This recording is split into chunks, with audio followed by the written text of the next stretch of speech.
আসসালামু আলাইকুম। আজকে আমি আপনাদের সাথে শেয়ার করব সকাল বিকেল কিংবা বাচ্চাদের টিফিনে বানিয়ে দিতে পারবেন এরকম একটি মোগলাই পরোটার রেসিপি।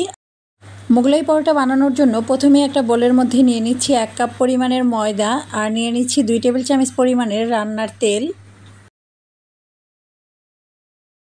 দিয়ে দিচ্ছি স্বাদ অনুযায়ী লবণ আর দিয়ে দিচ্ছি বেকিং পাউডার। এখানে সামান্য পরিমাণের বেকিং পাউডার দিয়ে নিলাম। এখন সবগুলো উপকরণ হাত দিয়ে ভালো করে মিশিয়ে নিচ্ছি।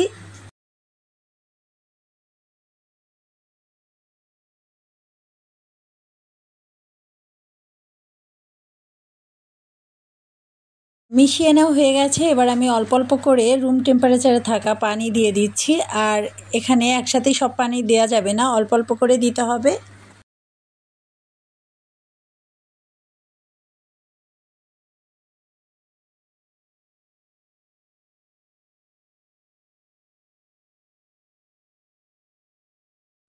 অল্প অল্প করে পানি দেওয়ার পরে আমি একটা ডো তৈরি করে নিয়েছি আর এই ডোটা এরকমই সফট হবে, দেখে হয়তোবা বুঝতে পারছেন। এবার আমি এর উপরে কিছুটা তেল লাগিয়ে রেখে দিলাম রেস্টে 20 মিনিটের জন্য। মোগলাই পরোটার ভিতরে পুরটা তৈরি করে নিচ্ছি। একটা বাটির মধ্যে নিয়ে নিলাম 1/2 কাপ পরিমাণের পেঁয়াজ কুচি আর 1 টেবিল চামচ পরিমাণের কাঁচামরিচ কুচি, দিয়ে দিলাম স্বাদ অনুযায়ী লবণ। এখন একটু ভালোভাবে হাত দিয়ে এগুলোকে আমি মিশিয়ে নিচ্ছি।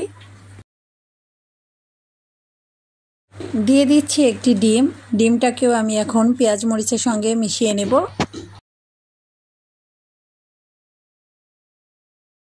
মিশিয়ে নেওয়া হয়ে গেছে। এবার আমি ডোটাকে একটু ভালো করে মথে নেব।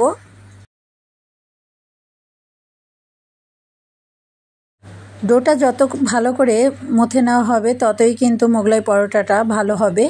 তো আমি একটু সময় নিয়ে আস্তে ধীরে এটাকে মথে নিয়েছি। এবার এর থেকে 2টা লিচি কেটে নিচ্ছি। আমি 1 কাপ ময়দা দিয়ে 2টা মোগলাই পরোটা বানাবো।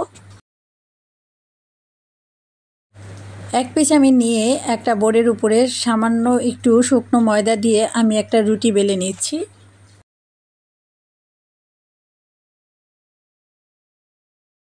রুটিটা বেলে নেওয়া হয়ে গেছে, খুব বেশি মোটা বা পাতলা থাকবে না, তো দেখেই বুঝতে পারছেন। এখন আমি এর ভিতরে দিয়ে দেব আগে থেকে যেই ডিমের মিশ্রণটা করে রেখেছিলাম ওইটা দিয়ে দিচ্ছি। খুব বেশি দেওয়া যাবে না, তাহলে কিন্তু সাইড দিয়ে বের হয়ে যাবে, এই জন্য আমি অল্প করেই দিয়ে দিচ্ছি। এবার আমি আস্তে আস্তে করে এটাকে ফোল্ড করে দিচ্ছি 2 সাইডেই।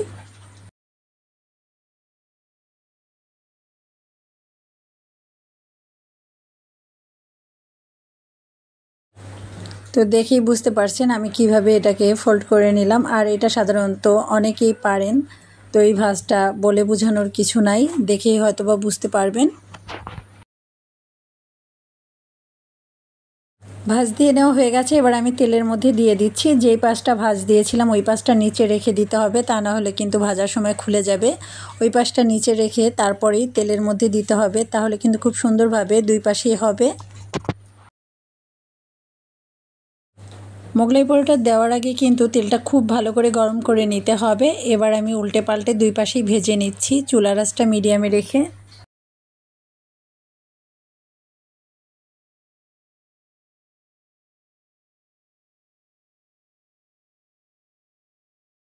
এরই মাঝে কিন্তু মোগলাই পরোটা ভেজে নেওয়া হয়ে গেছে।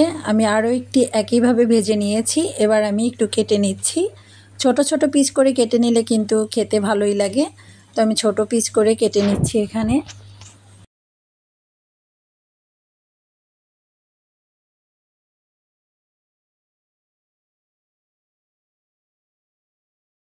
যারা বাসায় মোগলাই পরোটা বানাতে চাচ্ছেন তারা কিন্তু এই রেসিপিটা ফলো করে বানাতে পারেন, অনেক বেশি মজার হয়।